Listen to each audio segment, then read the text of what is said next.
अक्षर टीवी से बहुत बहुत स्वागत है। जिस तरह का पुरस्कार मिला था आपको, मुझे लोग एक बच्चे एक्टर होते हैं, एक्टिंग पे फोकस करते हैं, पर एक्टिंग के साथ साथ आप मॉडलिंग करते हो, एंकरिंग करते हो। जिस तरह मैंने देखा सवाल पूछा सुम्बुल टोपी से, जो बिग बॉस फेमस है, आप उनका भी बोलती बंद कर दी। इस तरह के सवाल जो कहाँ से इतना टाइम मिला से क्या सवाल पूछा आपने सुम्बुल टोपी से? देखिए, मैं जो हूँ एक ऐसे परिवार से बिलोंग करती हूँ जहाँ पे मेरे पेरेंट्स मुझे हर चीज़ में सपोर्ट करते हैं। एंड मेरी मॉम जो है वो एक एक्टर है, मेरे डैड एक एक्टर है, एंड मेरे डैड डायरेक्टर भी है। उन्होंने एंकरिंग भी किया, तो मुझे वो सारा टैलेंट वहाँ से मिलता है। बात रही इस चीज़ की, मुझे इस बात की खुशी है कि मेरे में इतना ज़्यादा कॉन्फिडेंस है कि मैं मॉडलिंग भी कर लेती हूँ, अब पैजेंट में भी गई हूँ, जीत के आई हूँ, एक्टर भी हूँ और अब होस्टिंग भी कर रही हूँ। होस्टिंग मैंने स्टार्ट की थी जब मैं 6 इयर्स की थी, and now I am 15 and अभी भी आई एम होस्टिंग। सो या तो आपके मतलब होस्टिंग में कभी कभी ऐसा लगता है कुछ सवाल है इसमें पूछ रहा हूँ गलत है सही है, या अपने सोच लेते हो या उसी समय दिमाग चलाते हो? उसी समय दिमाग चलाती हूँ, बिकॉज जब आप इंटरव्यू की बात आती है, एक चीज़ से टॉपिक कहीं पे भी जा सकता है। सो आप प्लान करके रखो, उसका कोई फ़ायदा नहीं है, क्योंकि टॉपिक कहीं पे भी जा सकता है, आपको पता नहीं है। आपको अपना fast mind, straight mind on रखना पड़ता है कि आप क्या पूछोगे, क्या है ये टॉपिक है तो ये पूछो। मेरा ये चीज़ है कि जो इंसान है उनको आप मतलब ऑब्वियसली जानते हो, तो उनसे रिलेटेड सवाल पूछोगे तो वो एक ऑनेस्ट इंटरव्यू है। जैसे आपको पता है कि मैं क्या क्या करती हूँ, तो आप उस हिसाब से पूछो। तो इट शुड ऑलवेज बी कि इंसान के बारे में आप पूछो। एक जस्ट जनरल इंटरव्यू उतना मायने नहीं रखता। जब आप इंटरव्यू ले रहे हो तो इंसान को ध्यान में रख के उनके पॉइंट ऑफ व्यू से चीज़ें पूछो। जैसे अभी द क्यूटेस्ट सुम्बुल दी थी अभी, तो मैंने उनसे सवाल पूछे, तो मैंने बिग बॉस रिलेटेड पूछे। उनकी पर्सनालिटी पहले सीजन के स्टार्टिंग में पहले बहुत ऐसे नाइव एंड बहुत स्लो थी, बट एंड में जब वो खुली तब तक शी वांट मेनी हार्ट्स। नहीं, but she want many hearts. लोगों का दिल जीतना जरूरत है कि वो बाहर भी आई, शो खत्म हो गया लेकिन जनता का प्यार खत्म नहीं हुआ ना। वो इम्पोर्टेंट चीज़ है। तो ये चीज़ है, तो मैंने उससे उनको पूछा कि आपकी पर्सनैलिटी में क्या चेंजेस आए after big boss, through big boss. And she did से कि मैं और मैच्योर हूँ, मैं और खुल के बात कर सकती हूँ, जिस वेरी ब्यूटीफुल थिंग। एंड या वो इन पर्सन बहुत डाउन टू अर्थ, बहुत पब्लिक, बहुत स्वीट लड़की है। So I absolutely love her. And या I think she showed herself in Bigg Boss. I think that's what matters कि आप अपनी पर्सनैलिटी दिखाओ। नॉट एवरीबडी इज़ लाइक झंडा लेके हर कोई नहीं चढ़ सकता है। अपना अपना तरीका होता है लोगों का डील करने का। सो या according to that I feel like she is done a great job and people love her. देखा जाए तो 20 की उम्र में उसने धमाल किया, मसाले लोगों को जाने लगे, लेकिन आपको 15 की ही उम्र में आप इतने सारे मतलब मसाले, इतनी सरप्राइज, मतलब आने वाला दिन में आपको भी ना मल्टी स्टार मतलब बुलाया जाएगा तो कम नहीं रहेगा, क्योंकि आपका एज 15 है, राइट? वो 25 ईयर्स आपसे बड़े, तब जाकर उसको भी फेम मिला, पहचान मिली। और आप 15 की एज में तो आप किसी से बबली डॉली, किसी बोली बोलूँ, किसी क्या बोला था लोग के बारे में, आजू बाजू लोग क्या बोलते हैं मेरे बारे में यूजुअली लोगों को लगता है जब मेरा कोई नाम सुनता है या मेरा कोई वर्क देखता है, तो वो सोचता है कि एटीट्यूड होगा, ये होगा, मिस वर्ल्ड टीम है तो अब मतलब बात नहीं करेगी। But it is not like that. जो मेरे लोग हैं वो मेरे लोग है ही हैं, और जिनको मैं नहीं जानती हूँ उनको मैं आई कांट बी ऐसे स्टोनी एंड फेक। मैं ऐसी ही हूँ, मैं बहुत चाइल्डिश हूँ, मैं बहुत गोफी हूँ, एंड मुझे बात करना बहुत पसंद है। मैं बोल सकती हूँ, मैं ऑन एंड ऑन बोल ही सकती हूँ। So that's the thing. लोगों को मेरी आंखें बहुत पसंद आती है, क्योंकि मेरी आंखें हैं थोड़ी different. It's gone all on my mom, and basically my mom has this South Indian background. So मेरे में वो साउथ इंडियन चीज़ है कि बाल लंबे, big eyes, and I have a cute Dimple जो मुझे बहुत पसंद है। सो या वो सारी चीज़ें हैं।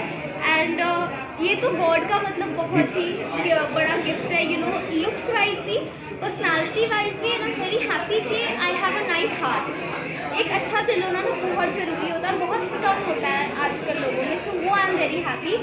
एंड या आई स्टार्टेड एक्टिंग जब मैं लाइक क्वार्टर टू 4 थी, तो वहाँ से एंड देन आई गेन बड़ा recognition in now 8, like when I was 8 years old and now 15. So hopefully दर्जा बढ़ता रहे एंड गॉड बस ऐसे आगे बढ़ाते रहे। बाकी तो मेहनत एंड लगन है तो आप भी करो और अपने ड्रीम्स को अचीव करो।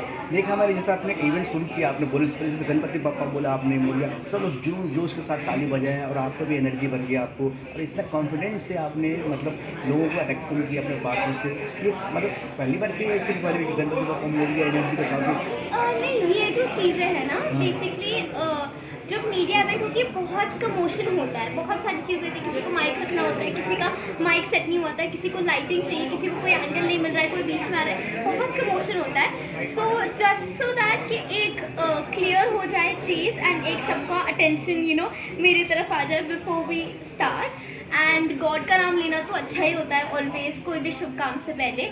सो I believe that God is almighty power. वो कोई भी रूप में हो, इट्स डजेंट मैटर, सब नाम ही है। और जैसे कहते हैं नाम में क्या रखा है, सो आप गॉड में बिलीव करो, ऑल माइटी पावर है and I believe in almighty power. So उनका नाम लेके सबका एक अटेंशन हो जाता है कि गॉड का नाम आया तो और सीरियस हो जाती है चीज़ें। तो इसलिए गॉड का नाम लिया एंड ऑब्वियसली अच्छी चीज़ कर रहे थे तो गॉड का नाम लेना जरूरी है। देखा मैं पावर देखा, आप एनर्जी पावर बोलने की होता है कि वो कहीं अटके नहीं, मतलब लोगों को सूत्र धारा में बांध लिया आपने, मतलब जिसका आपने बोलना शुरू किया आपने। तो इस तरीके से मम्मी पापा जो आपका एक्टर ही है उसको श्रेय देना चाहिए, खुद को दिन रात मेहनत करती हो आप।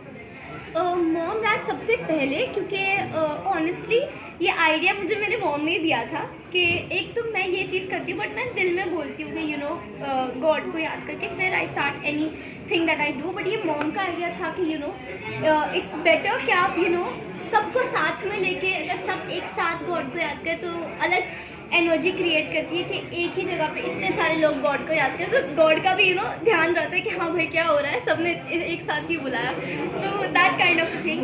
एंड उनका सपोर्ट नहीं होता तो मैं कुछ नहीं कर पाती। मेरा कॉन्फिडेंस ही उनसे आया क्योंकि मुझे पता है कि even if I mess up वो मेरे पीछे है, वो मुझे बोलेंगे कोई बात नहीं, प्रैक्टिस हुई ना, लेसन मिला ना, नेक्स्ट टाइम बेटर करना। हाँ, सो ये चीज़ मुझे बहुत अच्छी लगती है। सो उनको सबसे पहले ऑल द श्रेय, उसके बाद मुझे, बिकॉज वो हैं जिनसे मैं बनी हूँ और उनकी वजह से मेरे में ये वैल्यूज़ आए हैं। सो उनको थैंक यू कि मुझे ये वैल्यूज़ सिखाने के लिए।